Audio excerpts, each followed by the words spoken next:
un abandonado, sin comando ni refuerzos. Tú eres la gloria del soldado boliviano. Muy buenos días, muy buenas tardes y muy buenas noches a todas y a todos. Bienvenidos a Boquerón. Un gusto tenerles nuevamente. Recordarles que este canal es una iniciativa de jóvenes autoconvocados que estamos buscando hablar de los temas que son importantes en la política nacional, pero no necesariamente que aparecen en medios de comunicación. Ya lo tenemos como planta fija, ya lo tenemos como miembro de las filas de nuestro batallón en Boquerón. Lo tenemos aquí a José García. José, un gusto tenerte nuevamente. Bienvenido ahora sí de manera formal a nuestro esquema de combate. Te hemos traído para hablar de lo importante en este mes de julio, pero antes, ¿cómo te presentas ante el público de Boquerón? Bueno, eh, nuevamente agradecido por estar en el espacio, agradecido Tupac, mm, como un compañero de base del proceso de cambio. Ya lo van a ver a José haciendo entrevistas también, hablando, incluso algunas entrevistas a mí, pero por ahora nos vamos a restringir a un tema central en el mes de julio, sobre todo para los chucutas, para los collitas, para los paseños, que es el tema del 16 de julio. José es historiador, así que arranco, José. ¿Cuál es la historia que hay detrás del 16 de julio?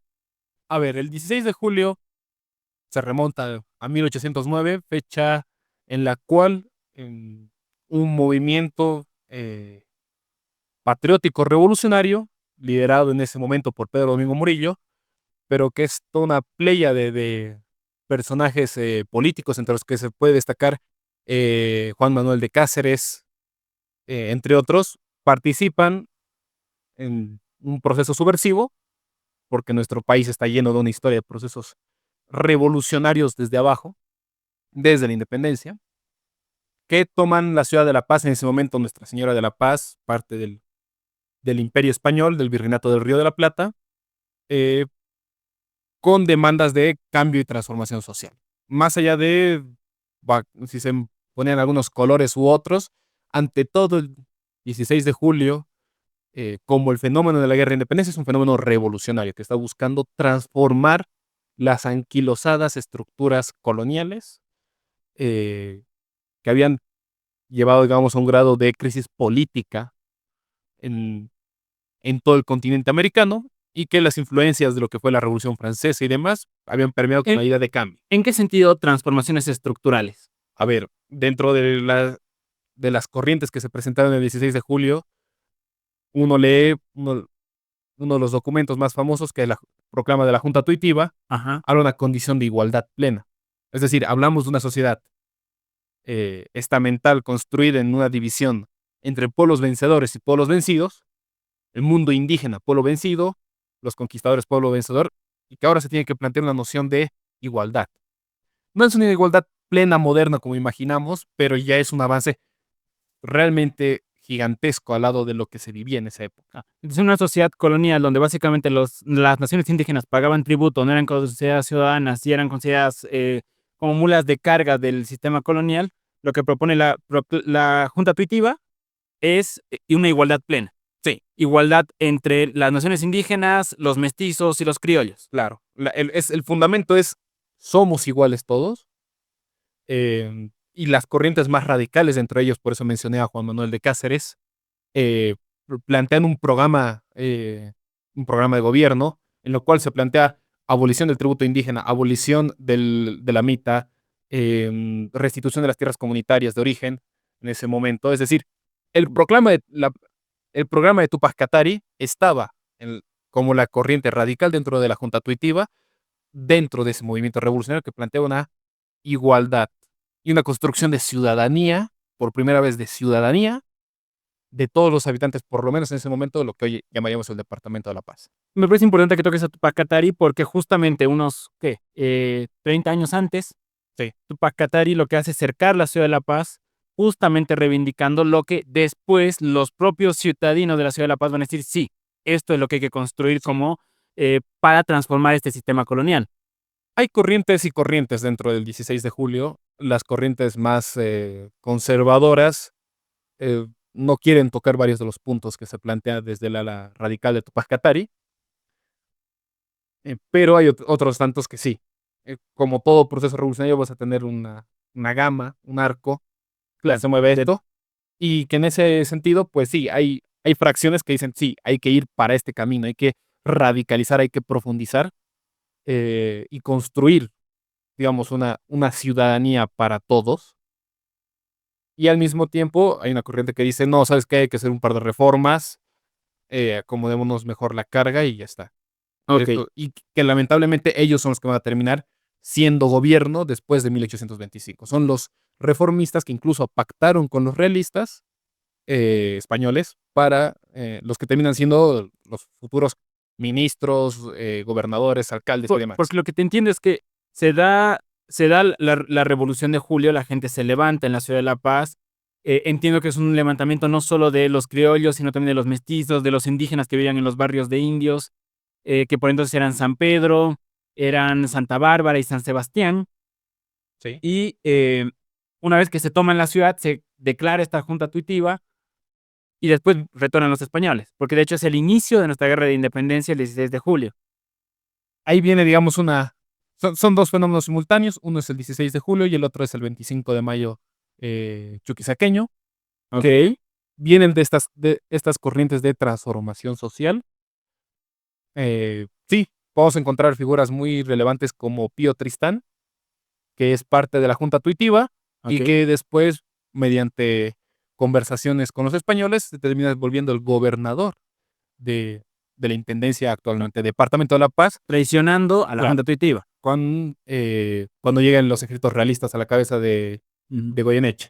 Sí, eso es la regla de la guerra de independencia. Muchas figuras altamente reformistas durante el proceso terminan apoyando y defendiendo a los realistas hasta que es prácticamente inevitable la derrota frente a los ejércitos libertadores. Claro, entonces parecía como que nuestra guerra de independencia está trazada por quienes combatieron la guerra de independencia, que fueron las fracciones más radicales, fueron los que recuperaron las propuestas de Tupac Katari, fueron Juana Zurduy, fue la guerrilla de Chayanta, fue Ayopaya, fue Pedro de Murillo, etcétera. Exactamente.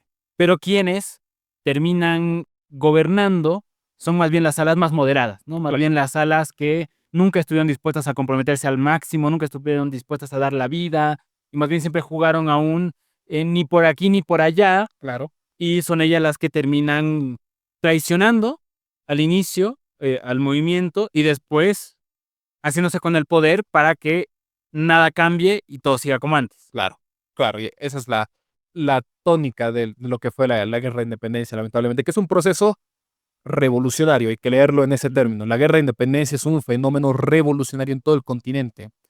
Uno de los historiadores más importantes de Bolivia, que escribe sobre Bolivia, no, él no es boliviano, Herbert Klein dice en uno de los prólogos que escribe que la guerra de independencia fue la mayor revolución.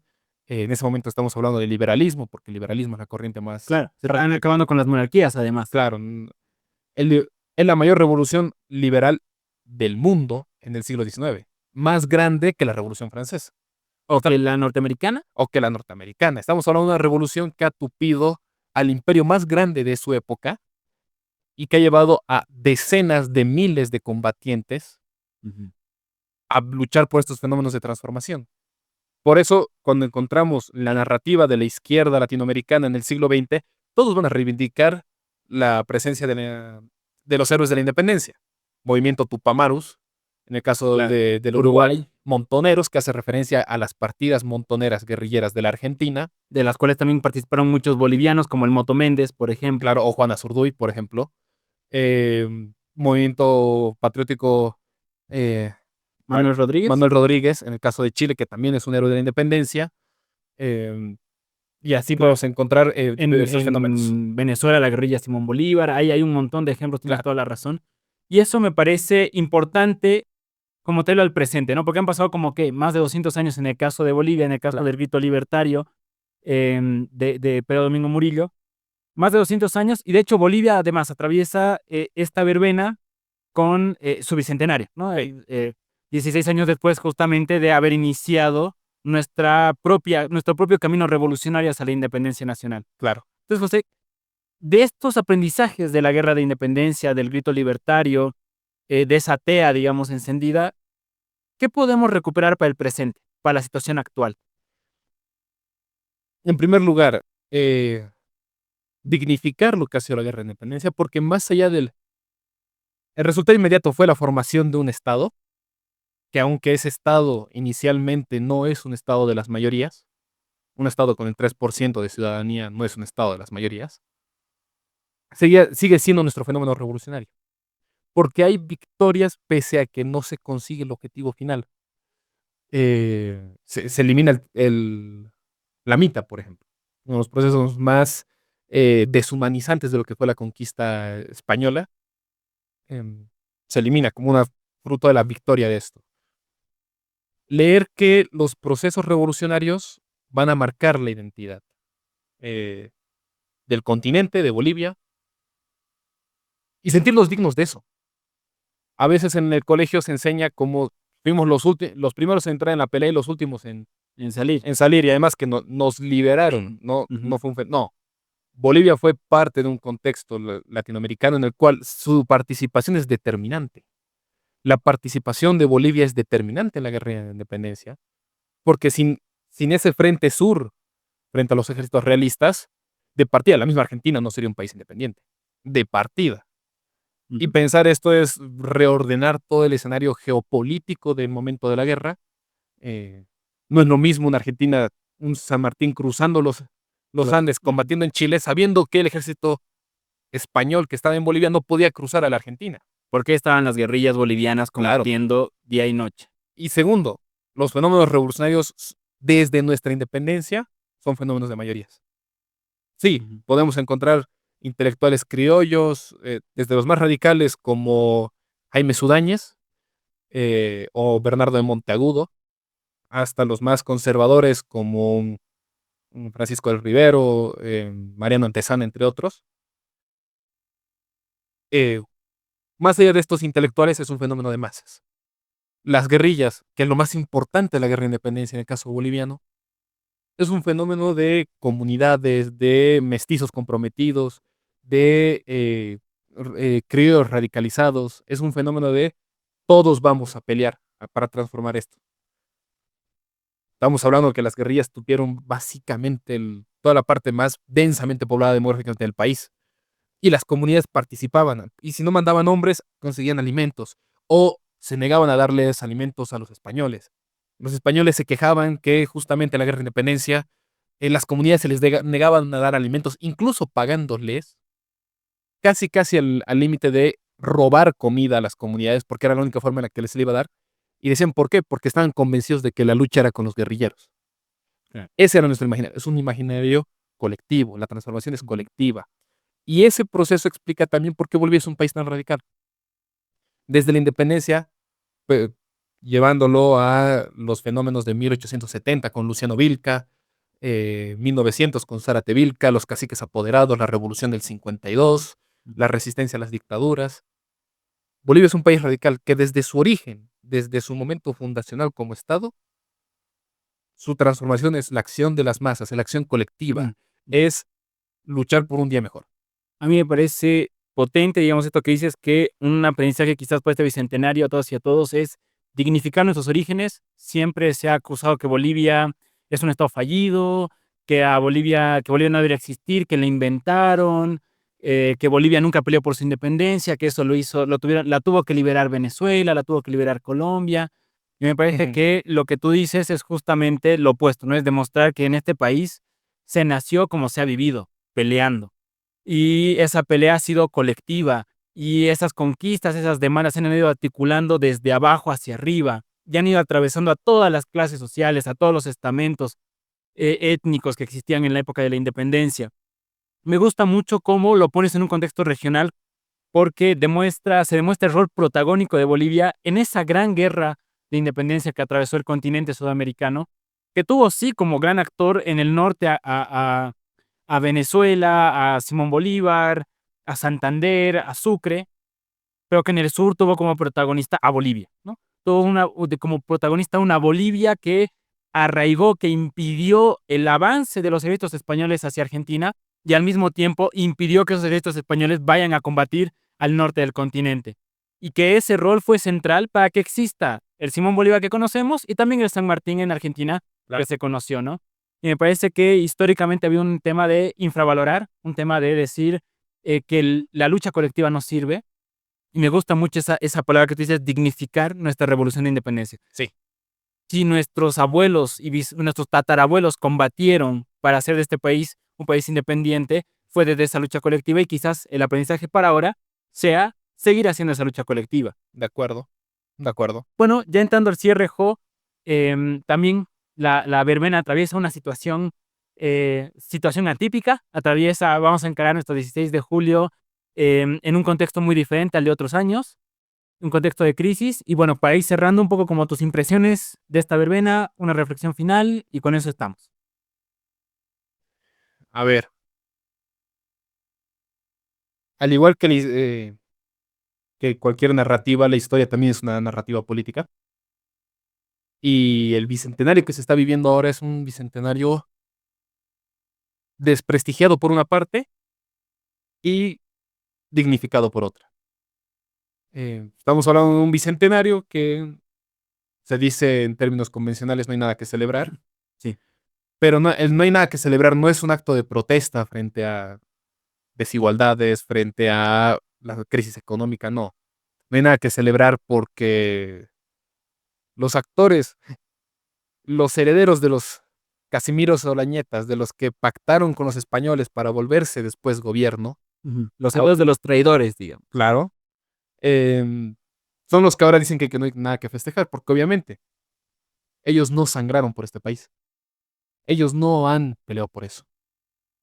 Y desde el otro lado, de un bloque popular que dice, hay que dignificar los 200 años, hay que dignificar el bicentenario del país. Y en un escenario de crisis económica, como se está viviendo ahora, con doble motivo y con la verbena con el doble motivo, mm, se están trayendo conjuntos nacionales. Es fundamental que sean los conjuntos nacionales, hasta en el festejo, la cosa más sencilla como es, ¿qué música vas a escuchar? Tiene que ser pues tu música, es tu bicentenario. Y nos lo venden como, ay, no es que no hay plata. Claro, cuando en nuestro bicentenario debería ser justamente nuestra gente, nuestros artistas Claro, apoyándolo, ¿no? es dignificando lo nuestro. Es recordando por lo que se pasa, por lo que se pasó. Es una verbena que es tiempo para, como es nuestro pueblo, festejar, porque las luchas se festejan también,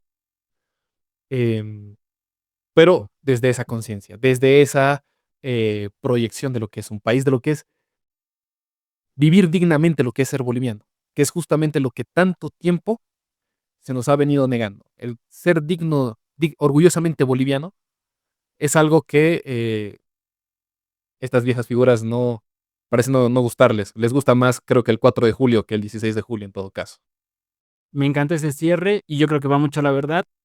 Si antes besaban la bandera española, ahora besan la estadounidense, ¿no? Claro. Las historias que se repiten y aprendizajes que se logran. Excelente, José. Ha sido un gusto tenerlos a todas y a todos. Si tienen más dudas para José, por favor déjenla en comentarios, denle like, compártanlo y nos estamos viendo en el próximo video. Nos vemos.